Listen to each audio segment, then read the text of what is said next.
That determination, we determined that the remaining funds of $78,820 that were earmarked for the curbs, sidewalks, and handicap ramps can be released at this time.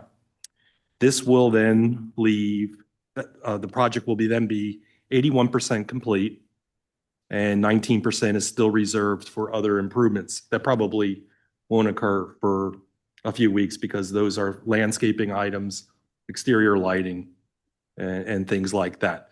So the letter that you have dated December 16th, 2025, pretty much summarizes everything I just said. Keep in mind our original escrow account, or not escrow account, our original construction cost value was $2,106,600, and we're now at 81% of that. We've advised the applicant to keep in mind that $210,660 will be reserved for costs associated with of the 10% of the construction costs will be reserved for maintenance period, which will typically be an 18-month period, and that 10% is still reserved for administration and site inspections. So I think we're all in agreement with that, and this will require action by the Planning Commission.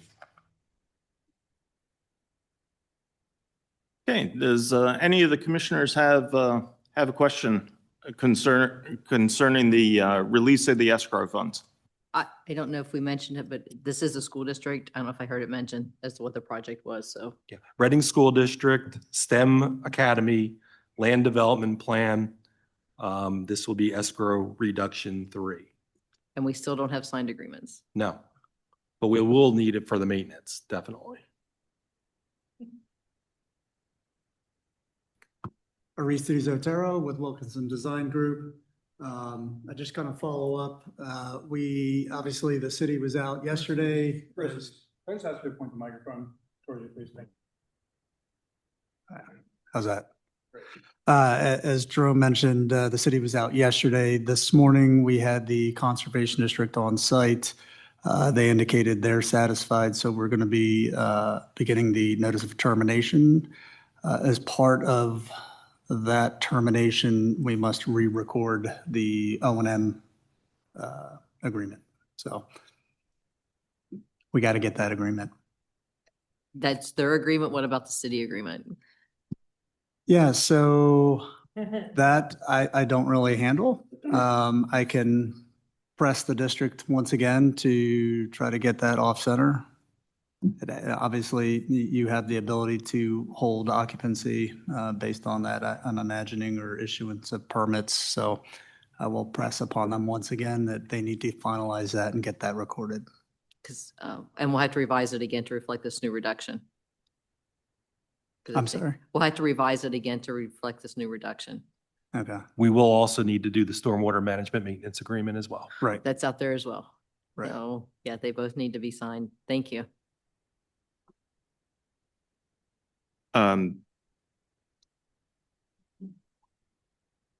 Just now my mind just went blank.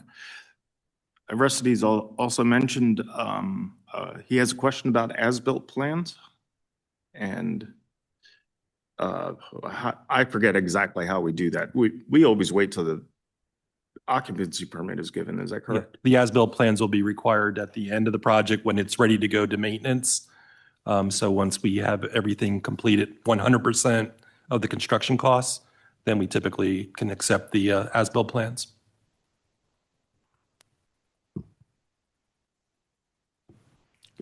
Okay, any questions on this project? Okay. Do I hear a motion to recommend the release of $78,820 from the Reading School District High School STEM Academy Municipal Improvements Agreement escrow account to the Reading School District, acknowledging the correction and completion of concrete work encompassing the curbs, sidewalks, and ADA ramps? I'll make a motion. James. James, there we go. Okay. You sound different in this room, James. Do I sound more mature? And Absolutely. And a second? Second. Thank you, Nelson. Okay. Question on the motion? All those in favor, please say aye. I, Opposed? Okay, and the ayes have it. So we have that release ready for the school district. And for the record, there will be $400,800 or 19% of the original construction cost estimates that are still available for the completion of the project. Would you mind forwarding that number so that I can relay that to the district? It was sent to you Okay, it was in yesterday. that letter. Okay, thank you. Okay, so we will move on to another Reading School District project, the 12th and Marion Elementary School, and I'll hand it over to Jerome for the update. We received a revised final land development plan. This plan was reviewed previously by the Planning Commission as a preliminary plan as well as an initial final plan application. A review was completed dated December 11th, 2025. And just for your information, this project is located at the 12th and Marion Elementary School, 1200 North 12th Street. It's a 2.434 acre property that will undergo some major renovations. There are just a few items that we have left. I want to also preface that we did have a technical meeting to discuss various items that were within our previous review letter. And we've agreed on a lot of issues. These are just leftover items. So the remaining site accessibility, parking, and loading comments are just something that are self-explanatory that can be accomplished. The development is located, it will be served by sanitary sewage disposal. The planning modules shall be reviewed by the Public Works Department and approved and submitted to the DEP for approval. Moving forward, the Fire and Rescue Department will still need to stamp its approval on this as well. So hopefully we can get that effort completed. They did review the preliminary plan application, so I don't think it's going to be an issue for them. There were a number of stormwater management issues that were previously identified. We are down just to a few minor issues that need to be resolved. These can all be accepted as conditions of approval. I don't foresee them as any problems. The erosion and sedimentation control plan has been prepared, and the Conservation District, have they been approved yet? No, it's been submitted. I do owe them a call. I'm not sure what their timeline looks like these days, but I'll try to get an assessed expectation of approval. There are no waivers that are required for this project. A municipal improvements agreement shall be required. A stormwater management maintenance agreement shall be required for this site. So those are the remaining issues. They can be considered as conditions of approval if you choose. If I may, just kind of touch down on a couple of the comments you mentioned. With regard to sewer planning, I did work with Ms. Hoag, and I forget who else was a part of that call, because we did have an increase in flows of 3.05 EDUs, AKA 4. I believe that there is no record of existing EDU flows for that property. Not sure how that happens, but the sewer planning that was submitted to DEP includes the 6 existing EDUs for the existing school plus 4 additional EDUs for our expansion. That has been submitted to DEP. I anticipate we'll have the standard issue components, transmittals, resolution, and that sort of stuff to come back from DEP. I did re-forward to the fire marshal the plans and highlighted the comments from Hawk Valley's December 11th letter, hoping that he could directly respond to those. I'll retouch down to see if he's had a chance to take a look at those. But as Jerome indicated, I think most of these other comments are relatively minor. We did speak with your stormwater engineer, Mr. Hartman, to get some clarity on a couple of these. I think he's fine with everything. And we also reached out to Mr. Dimmerling in regards to the ADA details, which we pointed out were on the last submission, and he was fine with those.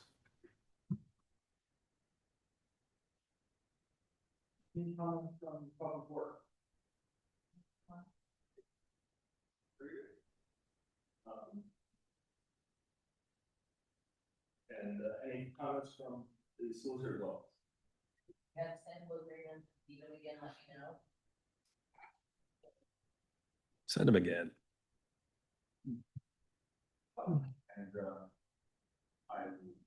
that I see Danny has joined us, we welcome Danny to Boyd to here in person here in City Council chambers. Let me turn on the microphone so people know what I'm saying. Any questions or comments from the commissioners? No, I'm good.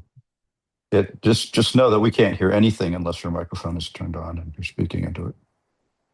Okay. That's good to know.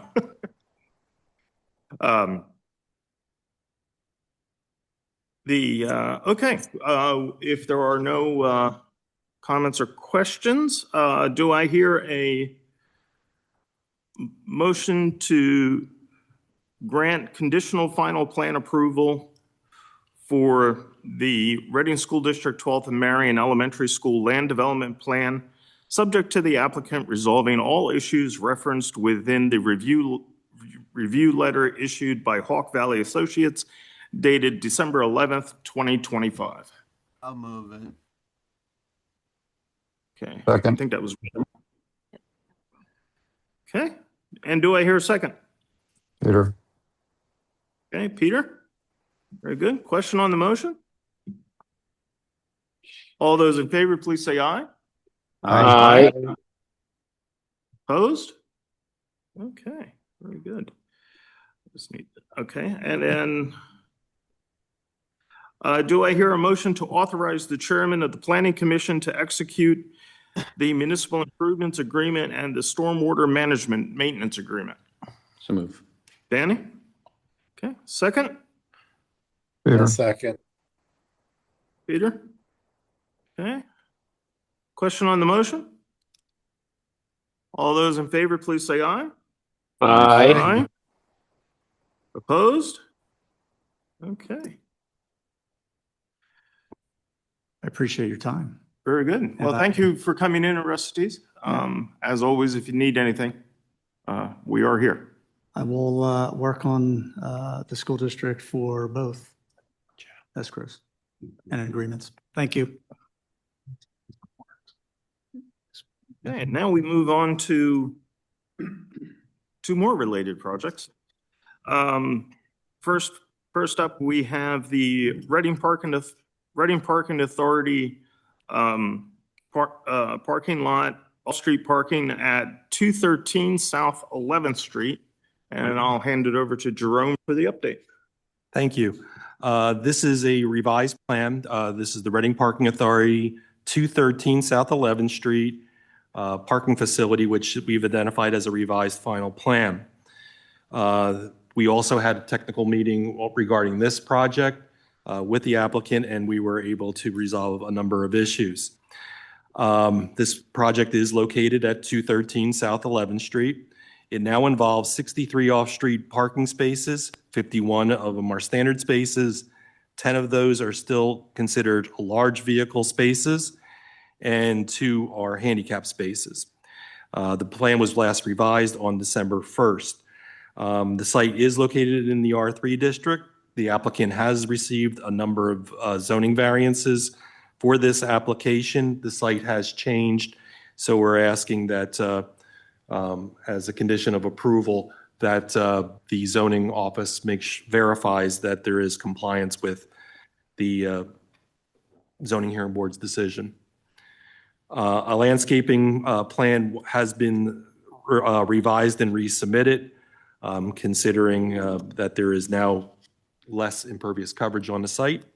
It should be not a problem to add or modify any landscaping requirements. The following site accessibility, parking, and loading requirements should be considered. And the biggest one we feel is the first one, which is the applicant has provided 10 spaces that are designated or sized for 10 feet wide by 35 feet. Previously on the plan, there were larger spaces which could have accommodated anything from tractor trailers to recreation vehicles. So our question is, what are the oversized spaces going to be designated for? And to make sure that that was not a conflict with the zoning hearing board's decision. So I do not see anyone, Dan. I'm here. Okay. Okay. Since that's our biggest comment that we have on site accessibility, did you want to respond to that?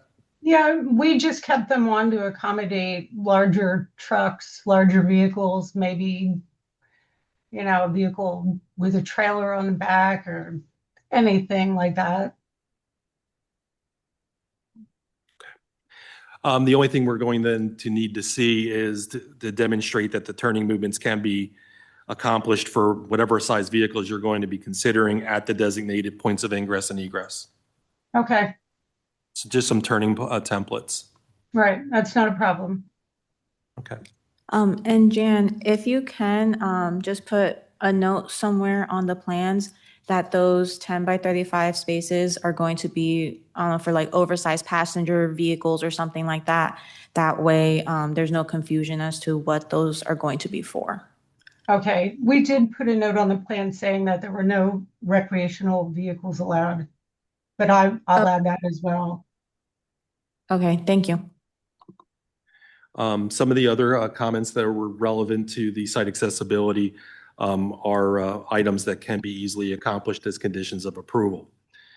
The existing curbs, sidewalks, and ramps along the external streets are in good condition, as mentioned previously, and we do not see a problem with that. It was confirmed by Public Works that those are acceptable. The only things that we have to make sure of is that the site accessibility can accommodate wheelchair access around the poles that are located within the facility or within the sidewalks. Fire and rescue will also need to weigh in on but this is an off-street parking area, so they just need to verify that there are accessible fire hydrants, standpipes, or other apparatus that they can utilize in the event that there's a problem. The applicant has provided a revised stormwater management plan, which now we're down to just a few technical issues. As mentioned, we did have a detailed meeting regarding the stormwater management aspects of the property. They did receive also conditional, or I'm sorry, approval. They received a letter of adequacy from the Conservation District. Right. I just spoke with Michael Hartman today about this as well. And I believe we've settled the stormwater comments. We've reached an agreement on this and I've sent him all the information. Okay. There will be a municipal improvements agreement required for this project and also a stormwater management maintenance agreement.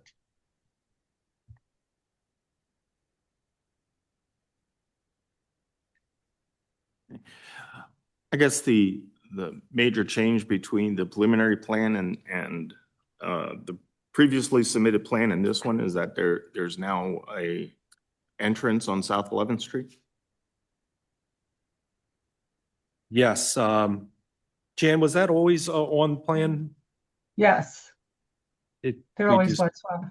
We just didn't reference it properly on the previous review. Okay, that explains everything. Okay, any comments from Public Works? Okay. Any comments or questions from the commissioners? Yes, Mr. Chairman, this is Will.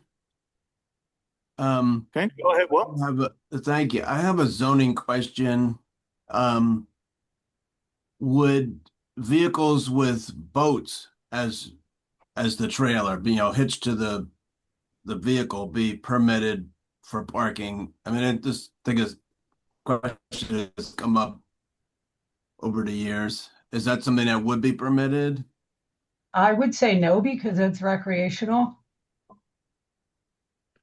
Yeah, I guess. yeah, I would say probably not. And then I think there's also I don't know exactly how the property maintenance code has it, but I don't know if that would be allowed per their code. But yeah, a boat would be considered recreational and the storage of recreational vehicles or, apparatuses wouldn't be permitted there. Okay.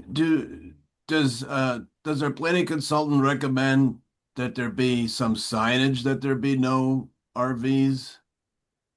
Or is that not necessary? That wouldn't necessarily be necessary just because this is going to be permitted parking. So the RPA, is going to ask what type of vehicle it is. And, if they try to register an RV, they're going to deny it, is my assumption. But that's why then there's also the comments on the actual plan itself, that there's no recreational vehicles and that, those spots are for oversized passenger vehicles.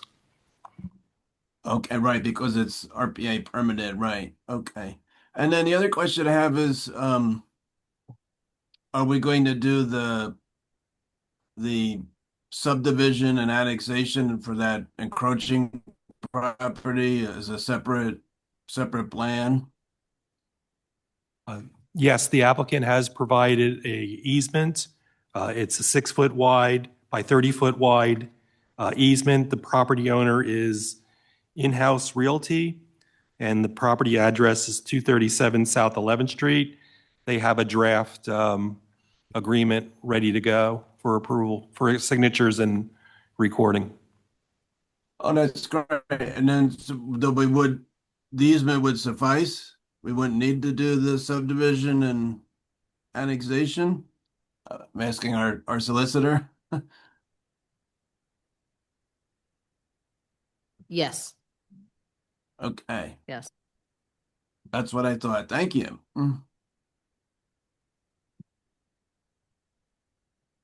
Okay, any other questions or comments? I guess I'm curious, for a 35-foot space, what sort of vehicle are we talking about here? That could be a minibus or I don't know what else to qualify there. I was just thinking of a larger truck, larger SUVs, They aren't that big. kind of vehicle that might hang out of a standard smaller space.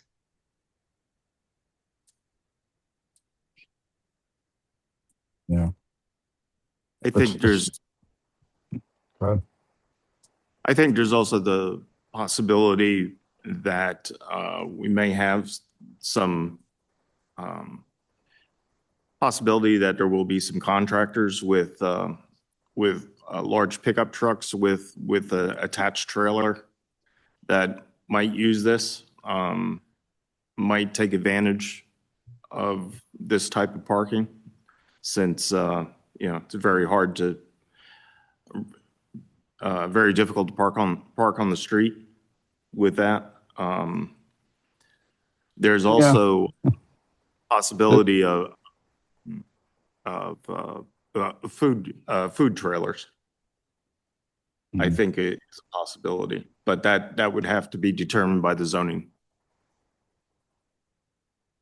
It's as I recall, there's not much maneuvering space in front of these long parking spaces. To back a trailer in there, or if you pull in straight, you still have to back it out again. This is an interesting scenario. I wouldn't want to do it myself. Anyway, I guess if somebody wants it, that's fine.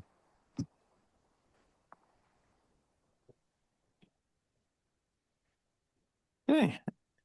And with that, are we ready for conditional approval? Yes, subject to these comments. Okay. Jerome, just in response to Mr. Rice's question, you are asking for turning templates, correct? Yes, the turning, Peter, I requested that the turning templates be provided at the points of ingress and egress. That's going to be the area that has the tightest constraints. Within the facility itself, I think that those areas are more accessible than those points of ingress and egress external to the property. Well, I'm just saying, I'm familiar with trailering, and those spaces, they're 10-foot wide spaces. That's, you almost need a straight shot to do that, successfully. And there's just not that space to have a straight shot out in front of the parking space, those long ones. But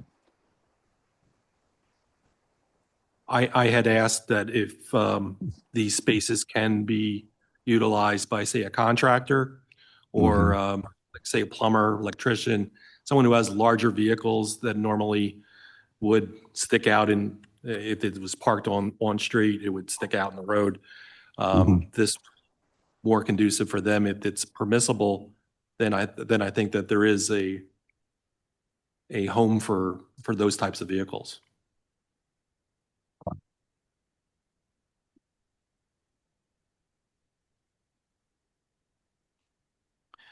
Okay. With that, do I hear a motion to grant preliminary final plan approval for the Reading Parking Authority Land Development Plan for 213 South 11th Street, saldo number 2510-0021, subject to the applicant resolving all issues referenced within the review letter issued by Hawk Valley Associates dated December 14th, 2025. I'll make a motion. Okay, James? Okay, take James as the second. Question on the motion? All those in favor, please say aye. Aye. Aye. Aye. Opposed? Okay. And then our typical follow-up here to, do I hear a motion to authorize the chairman of the planning commission to execute the municipal improvements agreement and the stormwater management maintenance agreement? To move. Okay, Danny? Second. Second. Nelson? Okay. Question on the motion? All those in favor, please say aye. Aye. Aye. Opposed? Okay. We now move on to the Reading Parking Authority lot at 210 Maple Street. I'll send it over to Jerome for the update. Okay, thank you. This is the Reading Parking Authority 210 Maple Street parking facility. This is the initial application. It was submitted as a preliminary/final plan review. As mentioned, it is located at 210 Maple Street. The project does contain 20,505 square feet, and it will accommodate 41 parking spaces on the site. The site is located within the R3 zoning district. The applicant has received zoning relief via zoning hearing board application 2508-0027, which was approved. And it does contain 13 conditions or variances that were required for the project. Those I've noted on this plan. So those are the items that have been granted relief. A landscaping plan has been submitted. The arborist will need to review this, has not had the opportunity. A lighting plan has also been submitted, and we just wanted to verify just a few things, that it appears that there'll be some issues possibly relating to some spillover, diffusion, and shielding at the property line. Since this is the R3 zoning district, it will need special attention on that issue. I was just gonna say, we did receive later in the day this afternoon a review from the arborist. Jan, I forwarded that to you. Yes. Did you get that? I did, Okay. yes. So he had some comments that need to be addressed, but he was able to review it today. Yeah, he wanted a schedule with the types of trees and the amount of trees and shrubs on the landscaping plan. We did have some site accessibility, parking, and loading issues, just some minor comments that will need to be resolved as part of this application. I believe Jan had also spoken to Jim Dimmerling regarding some of these as well. The existing curbs, sidewalks, and ramps along the external portions, particularly along Maple Street, will need to be repaired, or they're basically in fair condition. Public Works has conducted an initial or cursory review at this stage, and they agree that that the curbs, sidewalks, and ramps will need some attention. Fire and Rescue will also need to review this plan. A stormwater management plan was submitted, and some technical issues that will need to be resolved. Jan, it's my understanding that you had also spoken to Michael Hartman regarding these comments as well. I have, yes. The erosion and sedimentation control plan will need to be reviewed by the Conservation District. We asked for a variety of notes that are required for this site. We may want to consider that this plan be prepared at a scale of 1 inch to 10. It is prepared at an acceptable scale of 1 inch to 20. But as you can see from looking at the plans there, it's still tiny. And to review all the details that are associated with the project.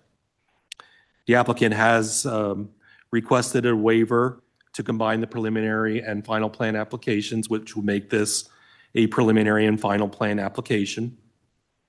The Berks County Planning Commission will need to review this plan. Go ahead. We haven't received their review letter yet, so action on the actual plan we'll have to wait until next month. A municipal improvements agreement will be required, and a stormwater management maintenance agreement. There's a lot of things to clean up, and I think we can, at our January meeting, we'll be in a better position.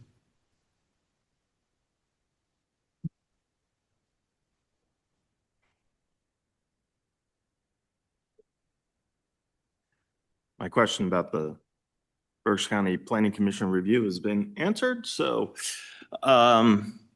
anything from Public Works? Okay. Any comments or questions from the commissioners? Just one thing, Mr. Chairman. I agree that curbs, sidewalks, ramps need some attention. If it's all possible, if Public Works thinks it's prudent, I would hope that maybe the slate curbs could be retained It's an enduring material. I'm sure they're probably, they could probably be a century old or so. Unless, of course, in Public Works' judgment, they're just not worth salvaging and just, but if you could just fill the gaps in between somehow, that would just be my only thought. Thank you. Okay, thank you, Will. I'm curious about this notch on the property line on the southern boundary. Is that, the boundary steps into a building, the neighboring building, which looks like a garage at 232. Are you referring to the wall and garage? Yeah, That seems to be the property line. that's just it, huh? That's what it appears to be. I mean, it appears to be that way on the Berks County tax parcel maps, and it looks like that in the field. Is there any rationale for getting the parties to straighten that out, or is it just fine as is?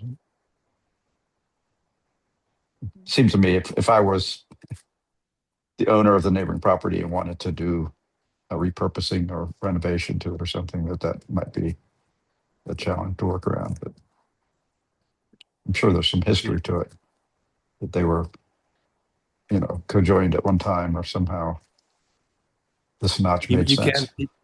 You can see it on the pictures, but it is a wall of the building itself, and that's the way the property line goes.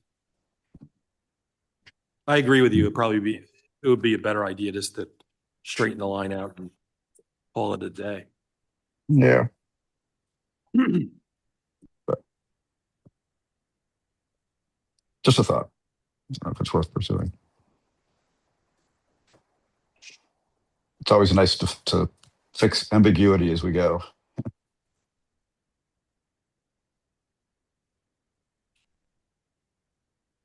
Jan, can you check on that?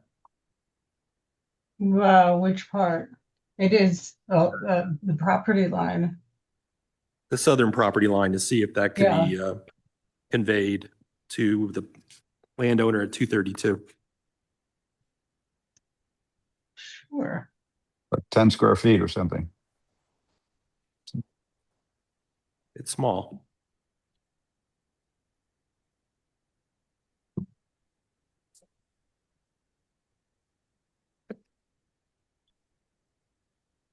Very good. And any other comments? How many spaces was it? 41 spaces. Thank you. And this one is 39 standard and 2 handicap spaces. Just a quick question. What was on this site before? One of the photographs we saw showed buildings on it, but not familiar with this. There was just a huge warehouse manufacturing type of building there. There was a fire there that destroyed the building, and so when RPA took it, they demolished the building that was there. Okay, thank you.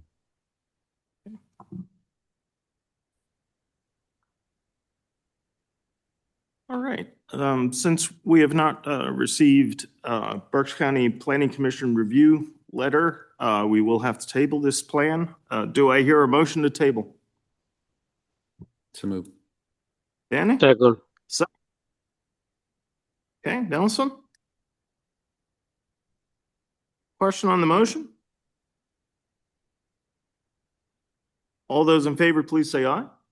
Aye. Aye. Opposed? Okay, the ayes have it, and then we will we'll take this up next month and should have it squared away. There is a waiver request to combine the preliminary/final plan application. We've worked with similar types of projects and never required a waiver request. I don't think we need to consider it at this time. I believe the preliminary/final plan is acceptable. Okay. I feel the same way unless someone objects, because generally all of these plans have come in as preliminary/finals. Mr. Chairman, I was thinking the same thing too. I was thinking, I don't remember us doing a waiver for combining them. Yeah. Okay, very good. Then we'll just accept this as a preliminary. We'll accept this as a preliminary final. Okay, moving on. Let me just make my notes here. Moving on, we have a waiver request to waive the land development process for the Penn Square building located at 601 Penn Street. Who wants to take this one? Emily will take this one. Good evening. This is a waiver request from Land Development for an adaptive reuse project. Sorry. This is for an adaptive reuse project at 601 Penn Street. They are looking to convert upper floors into apartments and keeping the lower floors to some sort of non-residential commercial use. There was a letter issued December 12th from the planning office to McCarthy Engineering. I'm not sure if you guys received one. There was also. We did, Emily. Thank you. Oh, you're welcome. And then there was also, when this project received zoning hearing board approval, after that, there was a settlement agreement between the owners and the city council that had some additional conditions, stipulations in there. And so we did have our consultant from Hailstone Economic do a compliance review, and that letter, that review was sent to the applicant today. Weren't really able to determine if it complies with the settlement agreement. There's some information that was kind of missing there for them to make that determination. You have their contact information to provide that to them. They did request a waiver for land development. In looking at the plan from 1977, it clearly states that that building was supposed to be for offices. And so we think it'd be more appropriate just to do a revised plan of record instead of a full land development plan. That would be our recommendation to the commission.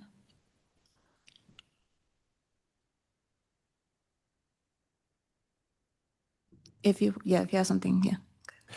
Emily, thank you very much. Ladies and gentlemen, good evening. Mark Cuck on behalf of the developer. We had submitted a waiver request for land development. But we believe that's been articulated pretty clearly in the request that came in from McCarthy Engineering. Would there be a vote on that this evening? Yeah, they'll be voting on whether or not to grant the waiver or what what their determination is going to be. All right. So with respect to the recommendation, we just wanted to make it clear to the board that there are no public improvements, right? This is all internal. Everybody's familiar with this building, and we would be respectfully requesting that you consider that waiver.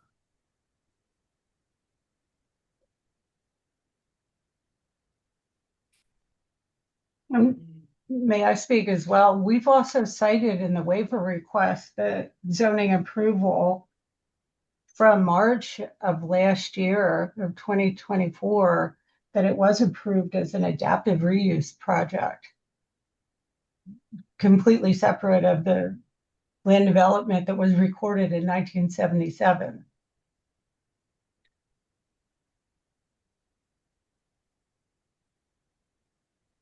Is that a zoning application? It was a zoning approval from March 25th of 2024, and it was approved as an adaptive reuse project to permit 180 apartments. Yeah, that's through the zoning hearing board. That was part of I believe that was probably part of a special exception application. So that was part of the zoning hearing board's decision. Still the land development plan, or as more clearly spoken, it is a revised plan of record. We are not looking for a significant amount of information to be provided on the plan, just that this is to acknowledge that this is a revised plan of the 1977 plan, which was recorded in Plan Book 73, page 1. and identifying what the proposed uses are going to be. We want references also to the City of Reading Council's settlement agreement. We probably like that placed on the plan as well. There were some other issues such as the planning module. There was some site accessibility issues for trash trucks or for solid waste management. Things like that could be addressed. There is also the internal division of space and change of use with this property that will also require a land development plan. So all in all, we're not looking to have a significant amount of engineering work done for this project, just to make sure that it's clear that this is replacing the 1977 plan. Well, I have a question. So as part of our waiver request also, we've said that we would withdraw the driveway permit for the trash truck access. And as far as the Act 537 planning module, that was submitted to DEP in November. And the change of use on the inside, that's part of the whole conversation regarding the adaptive reuse. Unless I'm misunderstanding what you're saying. Yeah, you are. This is the internal division of space, which will then be either leased or owned to other individuals. And that warrants a land development. It's a subdivision then. So Jerome, if I may, I mean, just kind of articulating what McCarthy has requested in the waiver request letter. I mean, obviously this goes back to the zoning relief that was requested back in June of 2023. Settlement agreement was adopted in March of 2024. So what we were hoping to accomplish with the Planning Commission was basically just to kind of reiterate with you that as we see it, there's really nothing that the city could benefit from or from the Planning Commission could benefit from the submission of a land development plan. That's the request for the waiver. Obviously, you're looking for something in lieu of that waiver, which is not a full plan. How do we understand exactly what it is that might be requested? Would that be something that the solicitor would articulate to us specifically? She definitely can. I'll let her speak in a second. Simon Wangola provided you a letter issued on December 12th, which does stipulate exactly what we're looking for in this plan. Again, when someone's doing a title search on this property, they're going to be able to see that this plan now supersedes the previously approved and recorded plan. Also, we're going to have clear reference then to the settlement agreement, as well as whatever plans have been submitted to not Public Works, Building and Trades for the project for the internal division of space. But the land development plan wouldn't actually show the various floors, am I right? It's basically just an exterior. The land development component of that would, yes, but the internal division of space, that could be viewed as the subdivision. We don't know if they're going to be condominium owned or leased. Things like that have not been formally discussed. So I think they're definitely apartments. That's clearly the understanding, right? I mean, that's part of the zoning application. So I just want to understand from a standpoint of, I mean, there's nothing that's going to happen on the exterior, right? I mean, the building's going to stay the building. There's no changes in the streets, no changes in the utilities, no changes in anything really. Exterior, it's all interior renovations. So with that being the case, I mean, I don't know what the city gains or what the Planning Commission gains from a land development plan. There is also the issue of parking. Well, the parking, but we have to resolve that with a parking study to be done after occupancy, as I recall. That's my recollection. I believe there's a requirement for us to do a parking study as part of that settlement. 3 years, yes. You have to provide the 1.5 parking spaces, and I think after a certain amount of time, you can then check for a reduction. Yeah, Emily, I have to go back and look at that settlement agreement. It's been, I mean, Yeah. we went back and forth with the city and city council and the solicitor's office. I think there's a chance that after a certain amount of time, I think it's 3 years, to reduce the total number of parking spaces that you would need to provide. That sounds like, that's my recollection as well. And I think that's one of the reasons we want the the settlement agreement referenced on the plan so that somebody does pull this, we can say, why is there only this much parking? Well, you have to reexamine this. Why was this reexamined? There's no exterior alterations except for Nothing. where's the trash truck? I mean, that was a concern that's been raised. Egress, ingress. I think the sewer module has been addressed. It has been submitted, correct? So, loading and unloading, those are the things that we're looking for on a revised plan of record to be submitted. Again, so that somebody doesn't go do this title search, pulls up this 1977 plan, says, oh, this is what should be there. Oh, no, wait, this is what is here. And if there is anything that is referenced. Again, we're not asking for a full engineering plan. We're not asking for any stormwater. It's just noting where some of these things are being accomplished or occurring and to indicate that they are capable of being done there, loading, unloading. So Michelle, just taking this one step further, I mean, that's, I guess what I'm asking is what exactly would be communicated to us as regards, what that plan should look like? Because I'm looking at it just if what I think I hear is that we're talking about an exterior boundary survey. Is that basically what we're talking about? A very noted plan, like the settlement agreement noted on there, where the loading and unloading is going to be, how trash is going to be picked up and things like that shown on the plan. You'll So- also have to show the illegal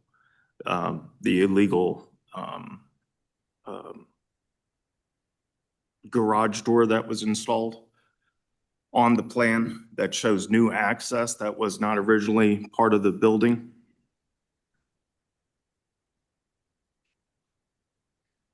So I think it is on. So Mark, section 515-312B, that lists the requirements for a revised plan of record. And if there's any additional from the settlement agreement that needs to, like notes that need to be added there, those requirements are laid out in the saldo. So the request would be for waiver of full land development in compliance with the revised plan of record requirements. Also, we just received this afternoon, but the compliance report that was issued today by Hailstone. I didn't get a chance to print it out, but there is about 2 pages on that compliance report that has there are 2 pages on that compliance report where compliance with this condition shall be determined by the Reading Planning Commission. So, Mr. Chairman, yeah, I think that's what's squarely in front of you tonight, which is our request for the waiver. I think that's, that's your prerogative and your jurisdiction. So you can certainly, grant or deny that waiver. I think the MPC is clear on that aspect of it. So your solicitor can advise you. I guess what I'm hearing from the members of the board respectfully is you're not interested in granting a waiver. Is that a fair statement? I don't think they're in a full waiver. But again, they're also not asking for a full land development plan. And so we've requested a full waiver. Are we going to be asked to submit a revised waiver? How do we document this? Or is there just going to be a vote and then we resubmit for the next meeting? No, I think, We're in a little bit of uncharted territory here. well, we've had it, I think we've had it once or twice before where, instead of approving the waiver, that instead something else be submitted in lieu of. I can't remember the exact plan, but I know it's been done once or twice in the same meeting. If your request is for a full land development waiver, then my recommendation to the commission is going to be to deny it.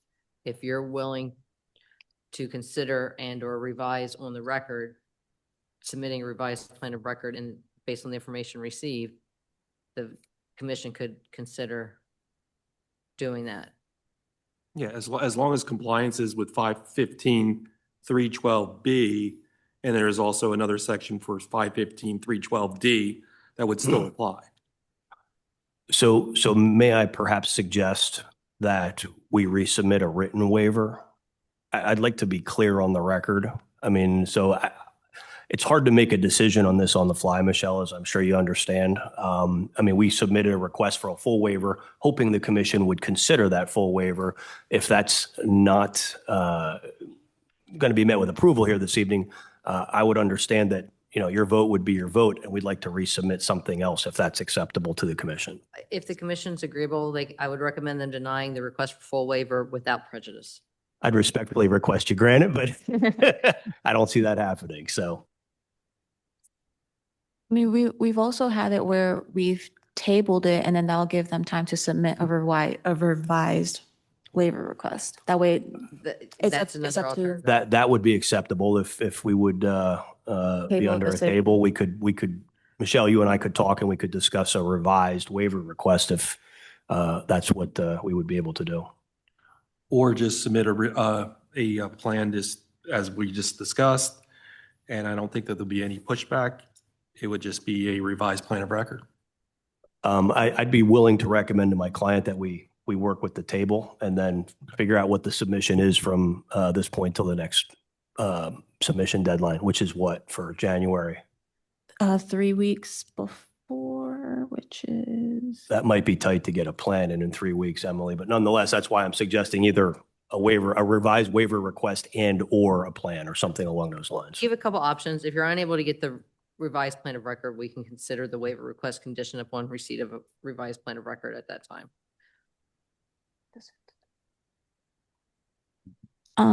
We can give you until January 9th. I know the holidays would probably make that a little difficult, but the deadline is the 6th, but we can extend it till the 9th. But if not, we can always then just entertain a revised waiver. request. Yeah. So as long as the commission's clear, it's either or within that period of time. Is that Yes. fair? All right.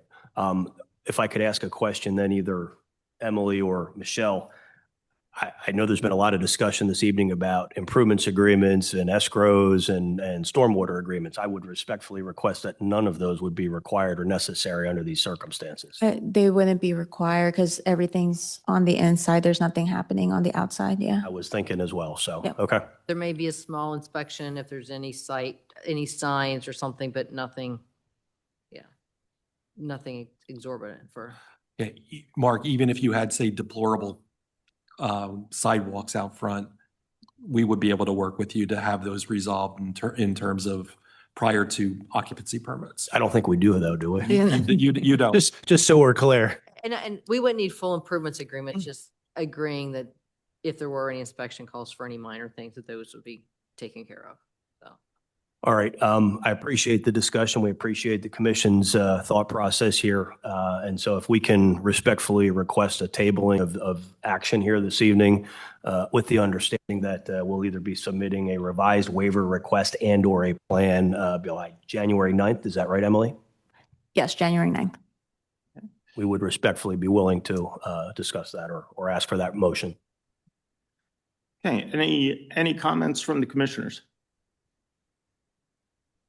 Okay, do the commissioners agree with the terms that we currently table? The request for the waiver and await the submission on January 9th? Yes. Yes. Mhm. Yes. Very good. Then do I hear a motion to table this waiver request? So move. Okay, Danny and Nelson? Okay, question on the motion? All those in favor, please say aye. Aye. Aye. Opposed?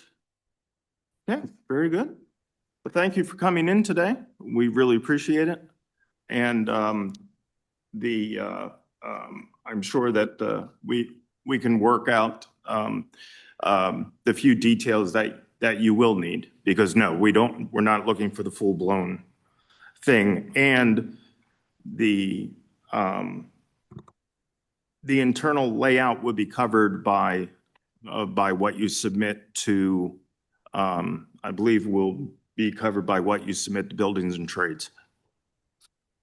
Thank you, Mr. Chairman. Ladies and gentlemen, appreciate your time this evening. Thank you.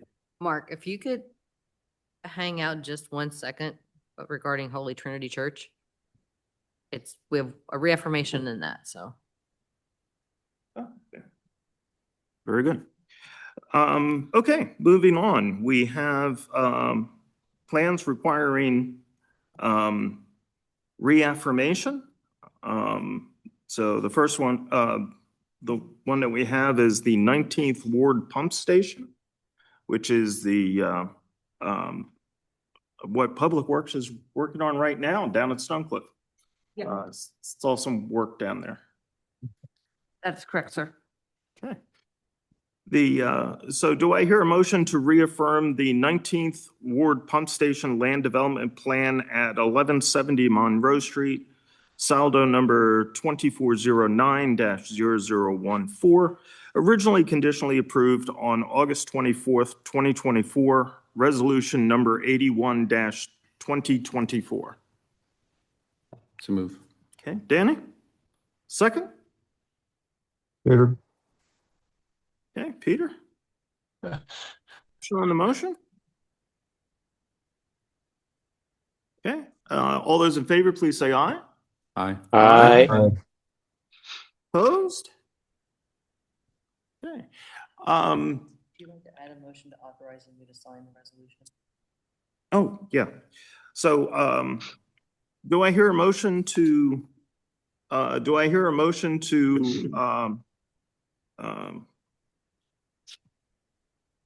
does that go? To authorize the chairman to sign the resolution for the 19th Ward Pump Station. So move. Okay, Danny Nelson?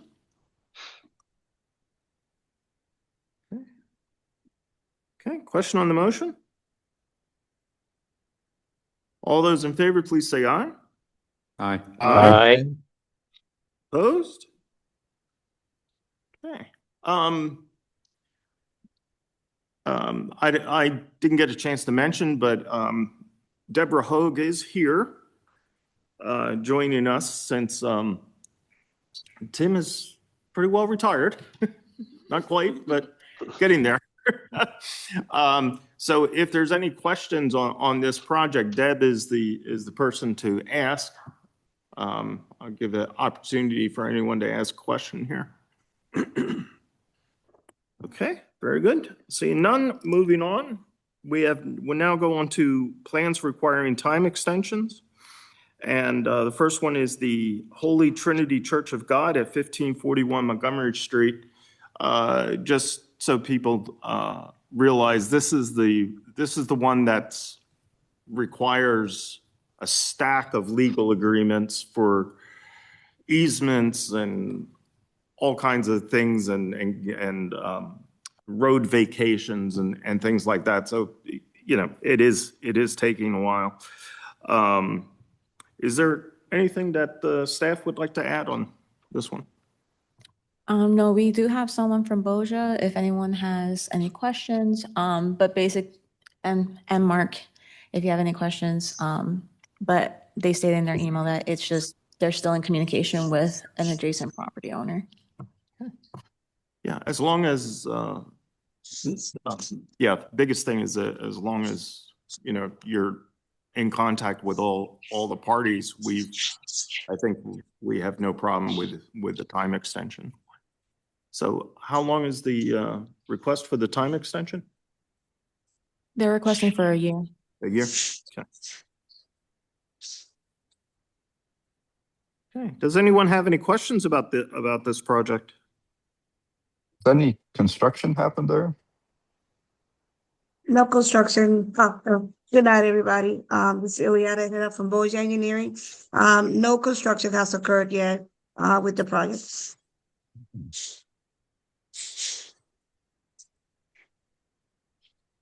All right. Do I hear a motion to accept a one-year time extension for the review of the Holy Trinity Church of God Land Development Plan at 1541 Montgomery Street, PC number 2022-118? So move. Danny? Second? Second. Okay, Nelson? Question on the motion?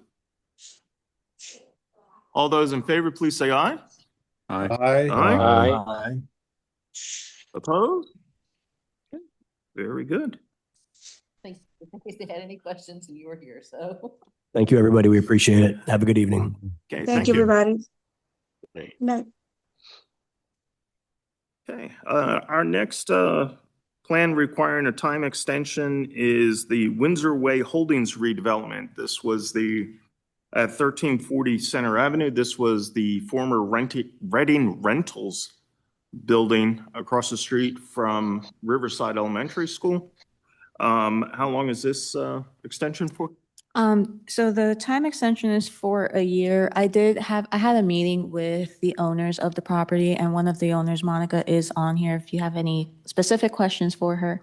But basically they're revising their plans on how they're going to move forward with this project. Originally, it was submitted to do the entire project all at once. They are looking towards phasing the project now. So they're in contact with their design professional to provide a revised plan. It'll then, so it'll go from preliminary final to a preliminary plan with the phasing, and then final plans for each phase as dictated in the phasing plan. Very good. Does anyone have any questions about this project? And refresh us, please. This was a conversion. It was some of it was apartments, but was some of it commercial? I'm trying to remember. Yes, so the front part facing Center Avenue would be between 5 to 7 commercial units. CHB Right. approved up to 7 different spaces. And then the back part would be then apartments. And so they're going to look to phase that to do possibly the commercial first, then the apartments, because Right. the apartments would be contingent on creating an additional parking area. That's what I was thinking. It was going to be the commercial and then the residential. Okay, thank you. You're welcome. So yes, I did have a meeting with the owners not too long ago. And so they're just working with their design professionals to get a revised plan in. Okay. Very good. Do I hear a motion to accept a one-year time extension for the review of Windsor Way Holdings redevelopment land development plan at 1340 Center Avenue, PC number 2023-107? I'll move it. Okay, Second. Will? Nelson? Question on the motion? All those in favor, please say aye. Aye. Aye. Opposed? Okay, very good. Thank you all. Thank you. Okay. Very good. Now we are up to the conditional use application for 1123 North 12th Street. And I'll hand this one over to Emily to talk about this one. Yes, so this is a conditional use application for 1123 North 12th Street. They did receive zoning hearing board approval to convert a one-family dwelling. This is another example of homes that in the past were converted into multiple units, whether it's to accommodate family or what have you, but just never registered with the city as a multi-unit. So I did provide a staff report for the dwellings. The applicant has reduced the number of bedrooms in the one apartment to make it compliant with habitable area. They have also provided, and I can forward that to the commission. They did get a property inspection from our acting chief building official, and showing that there was a legitimate inspection done on the 2 electrical boxes from 2006. So the city doesn't have record, but it appears to be that it was a legitimate inspection from a company for the installation of these 2 boxes for the 2 units. The applicant owner hasn't done anything to separate the interior. This is how he purchased the property. And there was a listing where it shows that there were 2 different kitchen areas. So even though they said it's a one family, it's per the listing, it showed it was 2 with the 2 different living areas. But unfortunately, since this wasn't registered as a 2-unit, they had to go through that double process. A conversion is permitted in the R3 by conditional use. And so we're looking for a recommendation for approval to pass this on and then to pass it on to council. There is already a meeting scheduled with city council for their hearing for January 6th. And the owner applicant, he is here if you have any specific questions for him.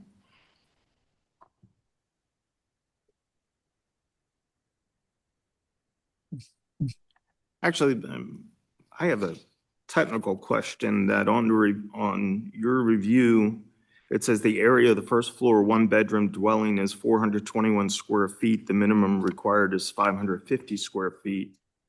But yet the zoning hearing board decision says that the square footage for the first floor apartment is met. I'd have to go back to that. But again, this was how he purchased it. So it's not like he created an undersized unit. That's just how it was. And again, both units were non-compliant, but he did make that second unit on the second and third floor compliant with removing the 1-bedroom and making it more an office space. Yeah, actually, it's in the decision number 11, the zoning board finds that the proposed dwelling units comply with the minimum required habitable area as per section 612.03.d.2 of the zoning ordinance, as long as the second floor is only configured for 2 bedrooms. So they kind of passed over that. Yeah, I think this was probably just in reference to that second unit on the second floor. Okay. Applicant also testifies that there is sufficient on-street parking. We're talking about the 1200 block of 12th Street here? Yeah, so there hasn't been any parking created in the rear, and so that's just how it's always been. We do also, if needed, the owner did provide us with the contact information of a previous tenant that lived there in 2006 and a little after, if we needed her testimony. But yeah, there's never been off-street parking offered for this property. It would already be a 1-family dwelling, would still be required to provide 2 parking spaces. So technically, they're only asking for the variance for 1 parking space since no parking was ever provided. The positive. Zoning hearing board didn't address parking. No, so in a previous conditional use application, the zoning hearing board is only determining whether or not to issue the variance for that one line in the ordinance that prohibits the conversion of a 1-family dwelling. Anything regarding parking would be determined at the council hearing.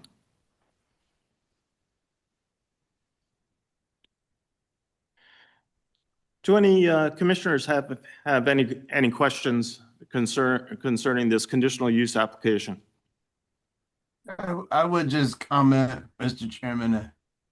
I think it's important to urge buyers, caveat emptor, buyer beware. Buyers should do their due diligence to look into the zoning of the permitting of the properties, not to rely on the listing. I saw the listing did say it was a single unit, but I tend to be more sympathetic, like in a case like this, where the buyer purchase it and it's a fait accompli, it's already been divided physically, And so for that reason, based on the staff's recommendation, I can be more favorable than in some cases. Go ahead.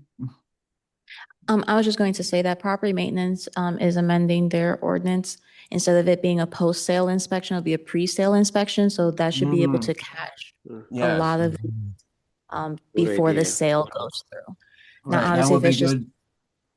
Yeah, go ahead, I'm sorry. if it's just Is like it a the land transfer time? between family, we probably won't be able to catch it, but it'll reduce instances like this where, you know, the buyer thinks they're getting one thing, Right. but then they're going through this process. I'm glad to hear that. That definitely would be helpful to, that really is a protection for buyers and more than just on issues like this, which is, you know, what is our purview, but all the inspection problems that could arise. You know, this has been an issue in the past, so that I'm glad to hear that. And they'll be consulting with zoning and their property files to determine pre-sale what it's zoned for. Yeah, so typically, for. so what happens is in our new system, EPL, when the property maintenance inspectors go out to a property, they, you know, per the system, it tells them how many units they're supposed to see. Now, if it says that there's supposed to be 2 units and there's 3, they will not pass that property maintenance inspection. They won't get a certificate of compliance until they discuss it with zoning. Sometimes we are able to find files that we can grant it nonconformity. Sometimes it's just the system wasn't updated properly. But those inspections will kind of suss out those issues to be resolved prior to a sale. Which, because then after that, it becomes then the buyer's problem. Does Yeah, the applicant have any questions or concerns? Thank you, Mr. Chairman. This is Michael Stoner, the applicant. I guess one thing I would say is I did have a inspector or a person to inspect it from Building and Trades today, and he did make some recommendations on the plumbing, which I did call the plumber and get that ball rolling already. So I am working on the recommendations he made, and other than that, once that is fixed, it will be up to code with the Building and Trades. And also, if parking is an issue, I could make the backyard and flower garden into parking if you would like me to. I was hoping to keep that a beautiful place because it is one of the rare beautiful places in that alleyway for the enjoyment of whoever lives there, whether that's my renters or if it's me in the future. But if you would like me to put that into parking, that is an option as well. And how close are you to Northeast Middle School? It is right at the end of the alleyway. Okay, that's what I thought. So just so everyone realizes that there is the option that people can park at that parking lot overnight. The school district has no problem with that. I think somebody else one of the commissioners had another question or comment. Yeah, it was me. I worry that we do perpetuate this notion of asking for forgiveness rather than permission. And that we've taken away or don't provide incentives for people to want to go through the channels to get permission to make it a multi-unit. Now, I appreciate that the owner here is coming before us and wanting to have proper legal permission to do what he wants to do. But and essentially the zoning board has already made a decision that they're going to allow this, and that is what it is. But the general comment is, giving amnesty to, property owners, in this case, the applicant's predecessor, but nonetheless, property owners to do what they want and get permission for it later is just not a good plan, good strategy. Just a comment. I will say that I will say that we have seen a little more willingness to ask for permission, or at least to, again, as these buildings turn over, the new owners are, I'm seeing more of an effort. And as the one-stop meeting gets, word of mouth kind of goes out, we have people coming before they purchase the building. So there's still a lot that was done. I'm sure there's a lot more buildings like this in the city, being, what are we, 275 years old. But we are seeing a willingness of these owners at least trying to come in, fix their predecessors' problems, or, getting guidance and trying to do it the right way the first time. Oh, that's good news.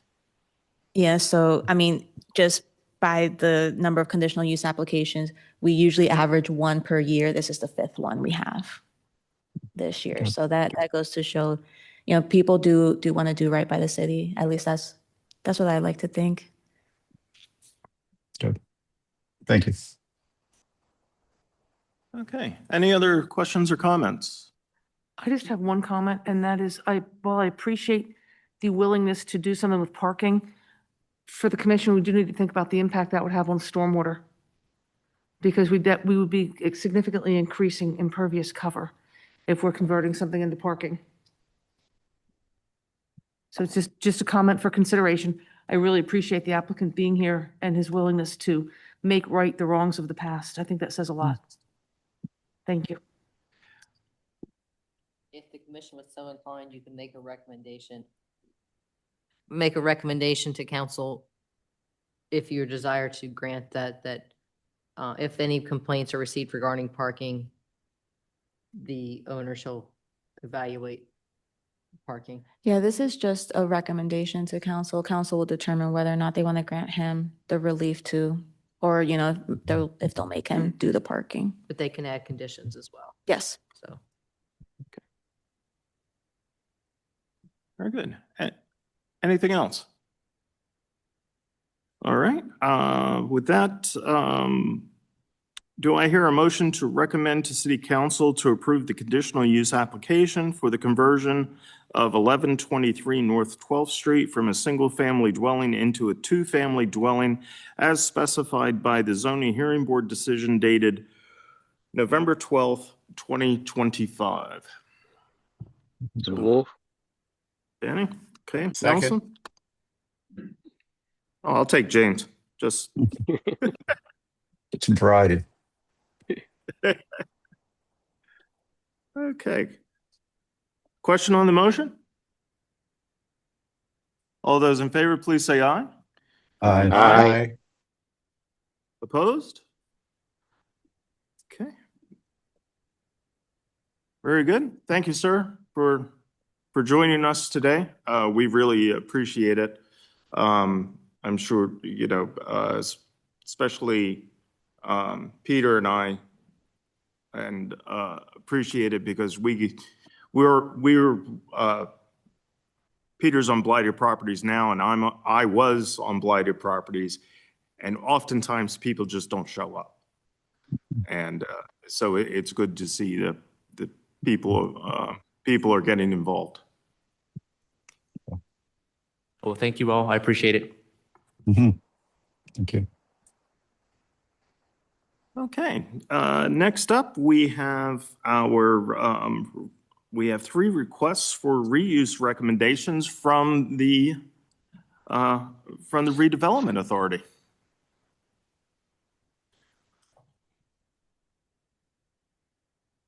I can start.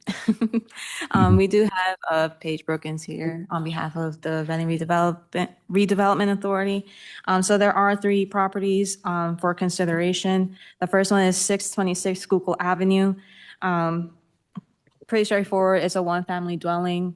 There aren't currently any zoning violations. No permit history suggesting this was anything other than a single-family home. 315 Moss Street.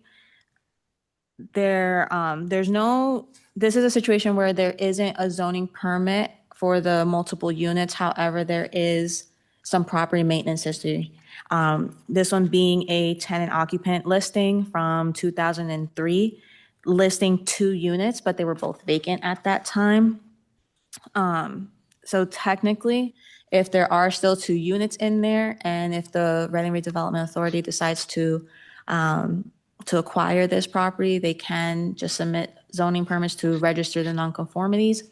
However, in looking at the exterior of the home, it's a pretty small house already. And so if there's a consideration, maybe converting that back to a 1-family dwelling, just because of a regular 1-family dwelling instead of 2 very small apartments. We would like the Reading Redevelopment, if they do acquire the property, just to consider that, to just make it a single-family home. No zoning violations for that one. And then the last property is 315 South 6th Street. It does have a zoning permit for a 1-family dwelling, zoning permit number 2015-241, no zoning violations. So other than the consideration of making a single-family home for Moss Street, there's nothing really negative towards these properties that would hinder any acquisition or should concern the Reading Redevelopment Authority. Yeah. Do you have any comments, Paige? No comments. Thank you for your consideration. I will say that, yes, 315 Mall Street is very tiny. And I would recommend it being converted back to a single-family home, especially since parking on Mall Street is really tough.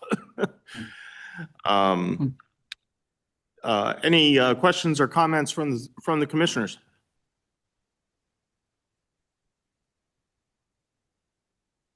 Okay, hearing none.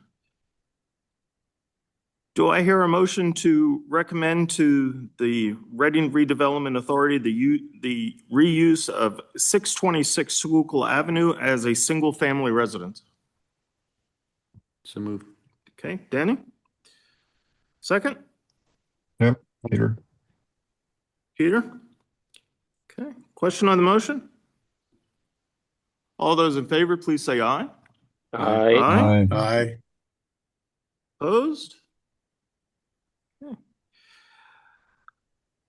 Do I hear a motion to recommend to the Reading Redevelopment Authority the reuse of 315 Moss Street as a single-family residence? So move. Okay, Nelson? Okay, and I'll take Danny as the second. Question on the motion? All those in favor, please say aye. Aye. Aye. Aye. Okay, and finally, do I hear a motion to recommend to the Reading Redevelopment Authority the reuse of 315 South 6th Street as a single-family residence? So move. Okay, Nelson? Second? I'll second. Okay, James? Question on the motion? All those in favor, please say aye. Aye. Aye. Aye. Opposed? Okay. Very good. We have our recommendations in place. Good luck with being able to redevelop these 3 properties. According to the Google pictures, the front exteriors didn't look too bad. So hopefully that's a positive thing. Thank you. Have a great night. Okay, next up, we have, once I get my paperwork in order. Next up, we have the parking and loading ordinances for off-street parking. And who would like to take this one? I got it. Yes, the provisions for parking and loading, which would be Part 16 of the zoning ordinance, has been revised to consider the Berks County Planning Commission reviews and also any comments that you had from the past. These were just a few minor comments. And then the same thing with the subdivision land development ordinance, which was Part 515-511, which was also relevant to parking and loading. Those were just a few minor updates to address the county's comments. These comments have now been revised and dated December 10th, 2025. They will be forwarded to the City Council for their consideration. I believe you had already made your recommendation at a previous meeting. If not, let's make the recommendation just to reaffirm the recommendation. Sure. Since this is a new draft, I think, yeah, we'll consider a new motion. Any questions or comments from the commissioners on this latest draft? Yes, Mr. Chairman. I think it was very good. I went over line by line. I don't want to reinvent the wheel with any other iterations. Maybe this was asked before, but it's been so long, I don't recall. It didn't seem like it. Does the parking, in your opinion, does the parking amendment address underground parking? It seems to address only above ground. Does that matter? Is that something for future consideration? We have already a number of facilities like that. Is there anything you want to comment about that? Yeah, there are provisions for deck parking and for, let me find it.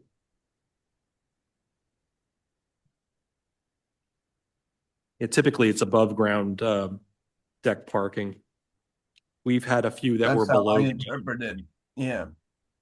We've had a few that were below ground, and I don't think that there was any provisions that would have helped either way. I mean, do you think that they would be covered by this? Yes, they're covered by this. And like I said, we had at least 2 applications where we utilized the existing provisions of the ordinance. So I don't foresee that as a problem. And we do have now provisions for above ground deck parking. Right. Okay, as long as you think it's covered very well. Okay. All right. Anything else? Chairman, you would need 2 motions, one for zoning, one for. Okay, very good. So do I hear a motion to recommend to City Council to adopt the revisions to Part 16 of the zoning ordinance covering off-street parking and loading?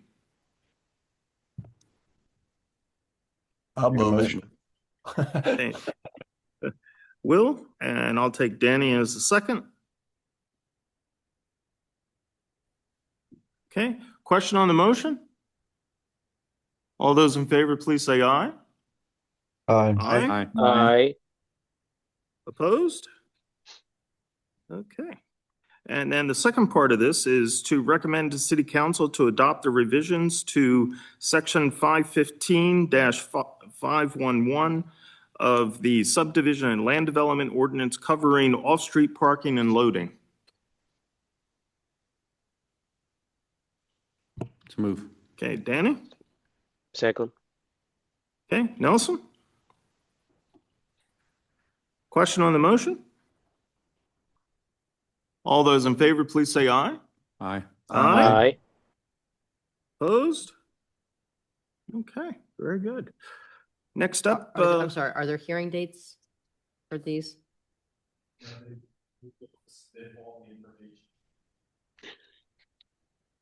We will be able to submit all the information to City Council, to the city clerk for scheduling, but it has not been scheduled as of yet. I just want to know priority wise for the resolution, so. The city clerk typically wants the resolution submitted when we schedule. So, but we're looking mid-January probably. That should be fine. Okay. As long as it's before the actual hearing. Yes. I personally like to submit it with everything. Okay, I will work on it, so. Next up, we have the minor changes to home occupations. Yes, so as previously mentioned very briefly at the last meeting, there was a change to the fee schedule. I think now it's been 2 years, where we will now, it was decided to start charging for minor home occupations. Previously, they were free. However, as we've reviewed these applications, they take the same amount of time almost as a regular zone permit for construction or anything else.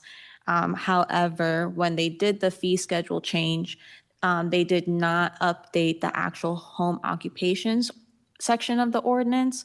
And there is a line in 600-1006B where it says, however, the zoning permit for the minor home occupation shall be issued without a fee. So that half of a sentence needs to be removed in order for us to actually implement the fee that was approved in the fee schedule.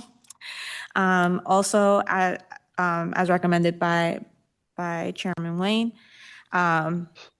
we did add in A2 a clarifier where it says no outdoor storage or display of retail goods. So those 3 words will be added in that section just to clarify what isn't allowed to be displayed. And then other than that, those are really the only 2. We're looking for a recommendation to pass this on to Berks County Planning Commission. And then that way we can get their review in and get it to council and get all of this settled. Okay. So you're not looking for a recommendation to council today? No. Okay. Right. Any questions from the commissioners on those 2 minor changes? Right. Moving on, we have some minor changes to the permitted uses in the commercial core and manufacturing commercial districts. Yes, so not sure how much people have heard about this, but the city is looking towards implementing a grant program to catalyze the development of housing in the downtown area, specifically between 200 and 500 Penn Street, in order to help remove some barriers, kind of get out of our own way. These buildings would be considered adaptive reuse. And so we are looking to move adaptive reuse up from a special exception to a permitted by right use. They would still be governed by the provisions of the adaptive reuse ordinance that was just recently adopted. And then any petitions for reductions in habitable area will still then require special exception. So we're not removing that oversight on that. If they want smaller than what is required, then they'll have to go through the ZHB process, but this is to incentivize them to provide what they need to provide in terms of habitable area for these apartments. Same thing, we wanted to move adaptive reuse from special exception to permitted by right in the MC district, again, still governed by that section of the ordinance for adaptive reuse. And if they want any reductions, they would then need a special exception. Other than that, that's all we have. Oh, I'm sorry, I missed one. We are also looking to move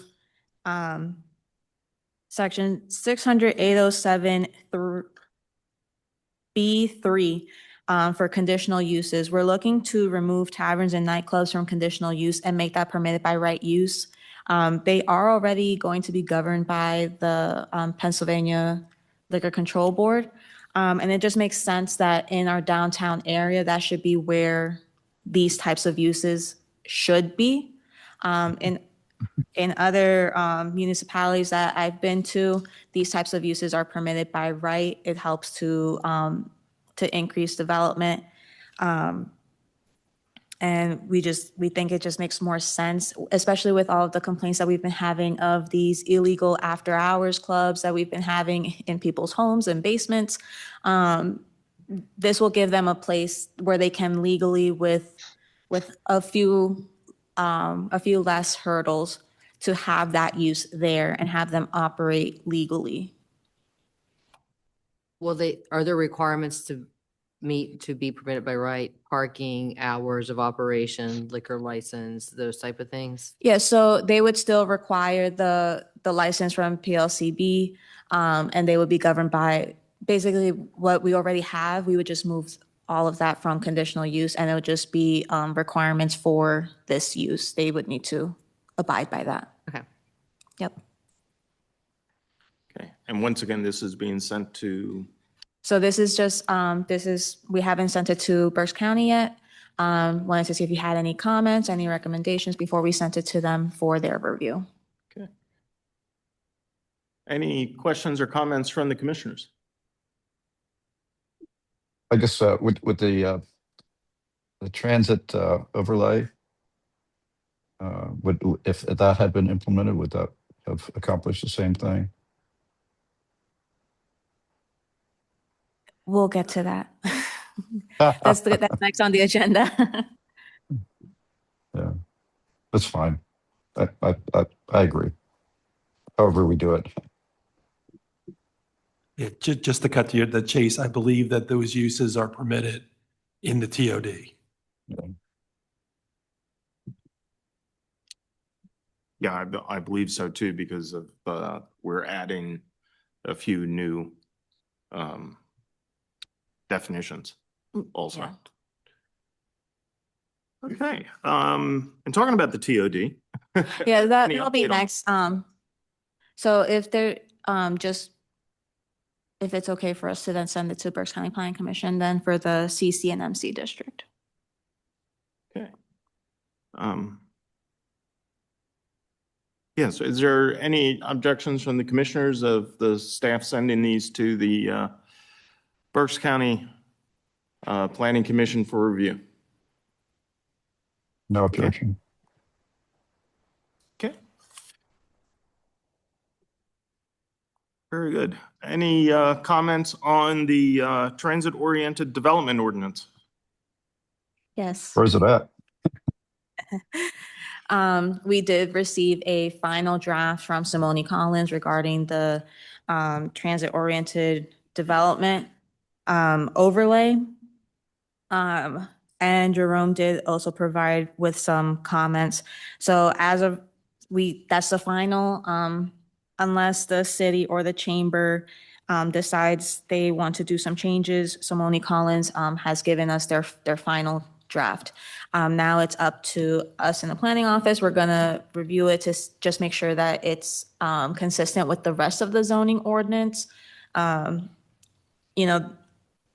Maybe some of the uses, if we are, like, for example, taverns and nightclubs, if we make it already a permit by right use in the CC, we could keep it as a TOD thing, or we could just say, okay, it's been addressed.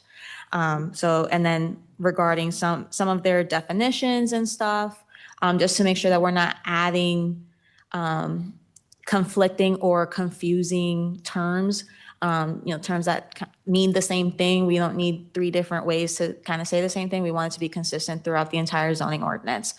So we'll be looking for through that, and then at some point early next year, then we'll put or whenever the administration decides, we'll then provide with an actual draft to then be reviewed and, on the road to adoption.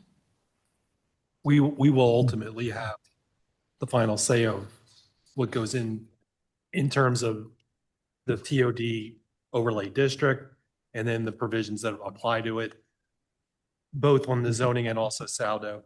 So that would be a complete new step. Yeah, and then just for the record, so people don't get confused, the draft from Simone Collins, those are all recommendations to this. Now, they did work with us that way. The recommendations align and, we're not in conflict with the city's end goal. But yes, at the end of the day, these are just recommendations. And then the city can, change, eliminate, work it to what we need, and what we need for the future. So that's that update for the TOD. That'll come at some point once we're ready to push it towards adoption. Can you share their final draft anyway, as it stands now? Yeah, I could forward that to you so you can see their final recommendations. Yeah. Okay. Very good. No one's here for public comment, so. There's a Greg. I'm a Greg. It's not 2 Gs. Oh, okay.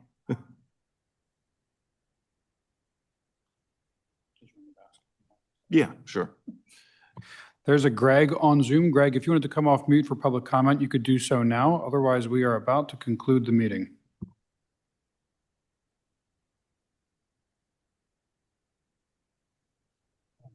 Okay. Hearing none.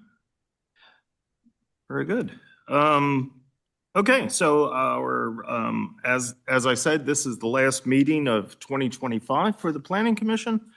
So our next meeting will be a workshop meeting on January 20th, 2026 at 5:30 p.m. And then we will have our regular voting meeting on January 27th, 2026 at 6 p.m. Will we be back in the third floor conference room? For the January meetings, we can be here. For the workshop, we can't use the Penn room. For the regular meeting, we probably could use the Penn room. For February, we should be able to be back in the third floor conference room. Okay. But for January, no. Okay. For neither of those meetings. Very good. That's, yeah, just wanted to make sure in case anybody's coming in. And all right, just gonna,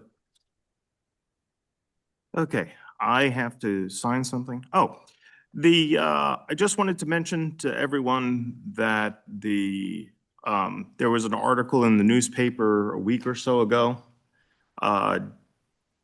discussing building a new Riverside Elementary School and demolishing the existing one. That's going to be a huge project. I wonder if Will has a comment on that. If you would send that link, please, I'd appreciate it. Thank you. Yeah, I will send it over to you, Will. Thank you. I have it. Yeah. Okay, great. I think that's everything. Does anyone else have any comments, questions?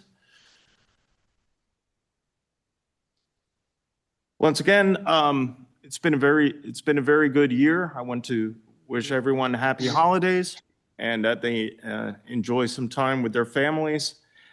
And do I hear a motion to adjourn? Yes. So move. Okay, Peter, Nelson? Question on the motion? All those in favor, please say aye. Aye. Aye. Opposed? Okay, very good. Thank you again, everyone. Merry Christmas. Yep. All right. Feliz Navidad. Feliz Navidad. Bye-bye. Bye-bye, guys. Good night.